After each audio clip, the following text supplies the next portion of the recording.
Hi, I'm Blue June. I'm here with my good friend and colleague, Gina Jean. Tell us a little bit about yourself. Hi guys, my name's Gina. I sometimes go by Miss Gina as well. And Miss basically, Gina. hi Robin. Okay, honey. Yeah, so basically, my name's Gina. I've been reading tarot cards for a little bit over 17 years, and it's passed down in the family. This is Rhombus, by the way. Rhombus. Rhombus wants to be part of the talk tonight. Hi. Hi, I'm Rhombus. Okay. And I've been reading for, a little over 17 years, passed down in the family. And basically, I started tarot. My background's in fashion. So I used to be a model agent. And when I used to work in a modeling agency, I was introduced to a deck of tarot cards, the Rider-Waite to be specific.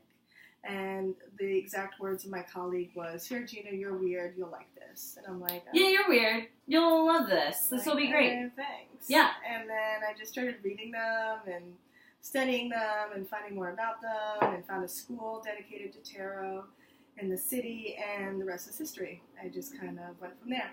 After about 4 years of focusing on the cards and focusing on reading for friends and family, about 4 years into that, my father, I finally had a talk with him, and I was like, "Dad, I'm really into this tarot stuff. It's really interesting to me, and I really think that I'm going to pursue it." And he goes, "Oh, honey, it's been in your family for years."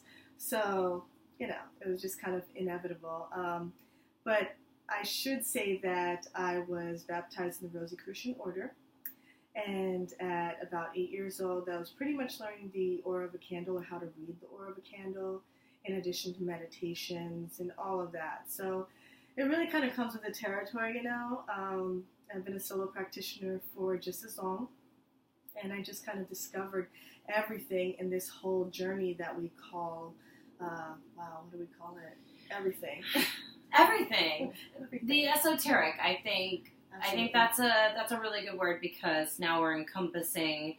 It's not just divination. It's not just your spell work. It's a whole it's a whole practice, and it's very personal. Which is why I was gonna say that it's important to tell people too that being initiated into a practice is really great. It's a wonderful thing to have, to be in a coven or to be initiated into a certain practice. However, it's not necessary. You don't have to do that.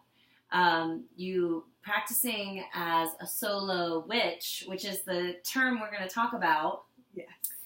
Practicing magic on your own is very rewarding, and it's completely legitimate, and there's no problem with that. There's nothing wrong with that. Just to clear up any misconception that there might be. So, my question for you, Miss Gina. Yes. What is your feeling on the terminology of witch? What do you think about that word? So it's multifaceted. When we think of the word witch, and I think from a young age, we get this image of this really ugly woman with green face and a big nose and a pointy hat and a black pointy hat, and I think that this is the image that they wanted to portray as a witch. And she's like, kind of stirring her cauldron and throwing in some eye of nude, and she has a black cat. Black cats. It's a must-have for any witch. Actually, I don't know any witches who don't have black cats. So. Really? Well, I do love cats. I'm a total cat lady, like 100%. I love cats. So the term witch has really transformed over the past couple of years. I feel like the past 5 or 6 years or so, the term witch has turned into this very commercial, common name of, "Oh, you're into all of that? Oh my God, you're a witch." I actually had a story where I was in a taxi cab. Never forgot this. And this young kid, he was from Dominican Republic, I believe. And he goes, "Where are you from?" And I was like, "Oh, I'm from here, I'm American." And then he goes, when I didn't, basically respond to his advances, he called me a witch. And I thought that was like, If you only knew. I'm like, wow, if you only knew. And I wasn't dressed up or anything like I usually am. So I just felt that was like wild, that they use it as a sometimes derogatory term. Mm-hmm. Absolutely. They sometimes use it as derogatory term. I remember when I tried to come out to my family, especially my little brother, and I was just like, oh, I think I'm going to, start like, dressing myself as witch. And he goes, no. Like, you believe in God and you still go to church. And I said, yes, I do. Coming out of the broom closet, we call it. And I said, actually, I do. Yeah, I still believe in God and I still practice and I still go to church. But at the same token, I still have my whole other esoteric, magical side to me that I'm not going to neglect just because I still believe in God. Yeah. So. Well, there's actually, I don't know if you've ever heard this term before. It's one of the best things I've ever heard. There are witch practitioners who still practice heavily in their church that they came up with. And I have some friends who call themselves Episcopagans. And I just love that. Personally, for me, like, I'm what I call an omnist, wherein everyone's kind of right. Every person is on the right path for them, and I believe no one's wrong. You're on the right path for you. It's a very personal practice, and those are words that I say. I live and die by them myself, and I say them to my students and my clients all the time. It's a personal practice, and it's really important to find your way that makes it right for you, right? Absolutely. I mean, in finding my way, it was kind of like, what is God to me? Is he the image that everyone, like, portrays him? A wizard really, in the sky, of course, with a long beard. Long beard and brown hair and Caucasian. And I'm like, no, that's not God to me. I always, from a young age, was like, I always believed it to be more so like the Holy Spirit and the energy. Energy. Same. That to. Yeah. So I never really resonated with the image. I knew we were friends for a reason. With the image that they plastered or that they put for us to represent him, but I just felt it more of an energy that you feel when it comes over you, when you're in different types of church and people catch the spirit. That's not, that kind of man coming in with a beard, having you catch a spirit. Yeah. No. So, yeah. Well, speaking of energy, there are different types of, like, psychic nature, right? Like, you can kind of be an empath. You can be the person who feels that energy, or you can be a lot of other things, like a medium or a seer.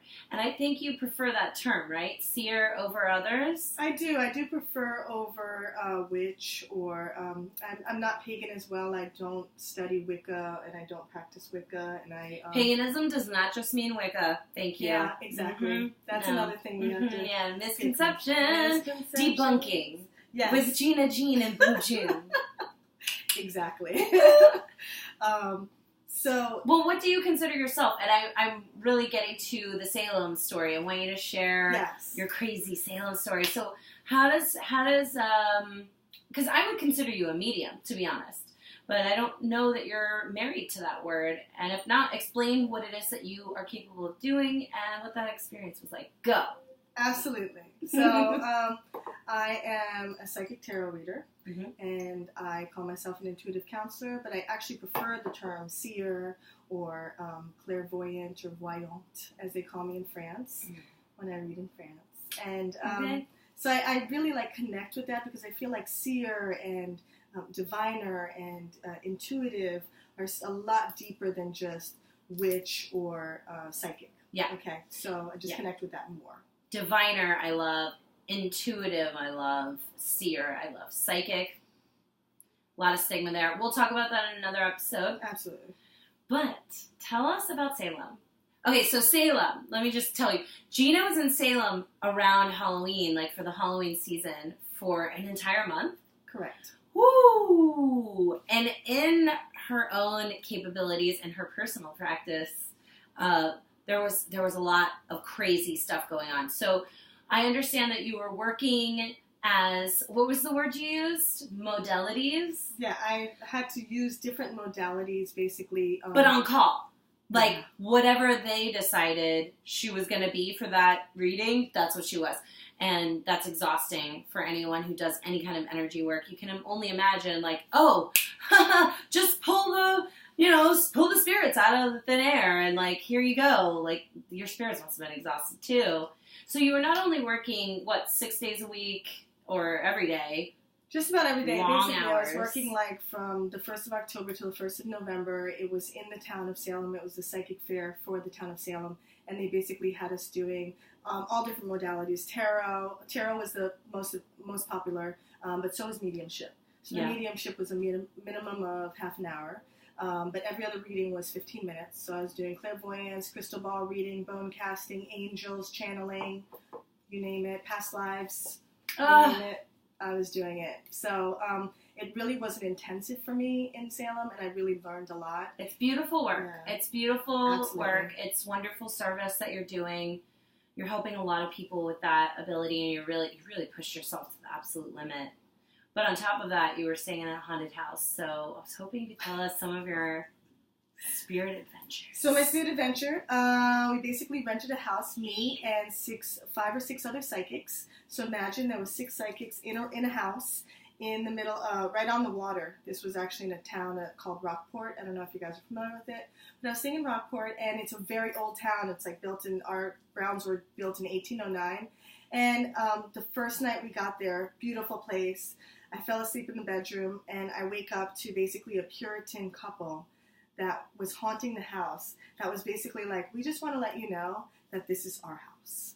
And I'm like, okay, just letting you know I'm just here for the month, like, no disrespect, but I get it. Noted. Yeah. Got it. It was super haunted, paranormal activity on a daily basis, and all of the psychics, we all kind of communed, and we all described the exact same spirit and what they loved in the house, because you were all roommates. Correct. Oh, that sounds fun and dangerous. Oh, yeah. A beacon of like spiritual activity. So yeah, ghosts hanging out outside the glass windows. Men walking on the top floor, back and forth at various times of the day. Women screaming. My name being called. I remember it was 7 o'clock in the morning, and I'm having breakfast, and I hear a ghost say, "Oh, that's Gina," almost like introducing me to the other ghosts. It's cool. She's cool. She's cool. That's She's Gina. good. That's just Gina. I was like on top of all of the readings and on top of dealing with all of the energy that I was dealing with in Salem as well, and trying to debunk myths about who I am as a reader. In addition to that, I was in a haunted house at night by like old cemeteries. I mean, the list just goes on. It was unbelievable. So yeah, I learned a lot. But overall, it was a rewarding experience. How could it not be when you have to really test your own limits and see like, but you must have needed a whole month to sleep. I did. I needed a whole month. You really did. I really did. I needed my energy back. Can't I felt even like imagine. the whole month of October was like homework and building up. And then Halloween was like, bam, it was like the huge test. Like I felt like every single witch from every country, Poland, Bulgaria, Italy, England, you name it, they were in Salem for Halloween. It was unbelievable. So I'm going to definitely have to do it. Yeah, it sounds was fun. Quite an experience, very grueling hours, a lot of grueling work.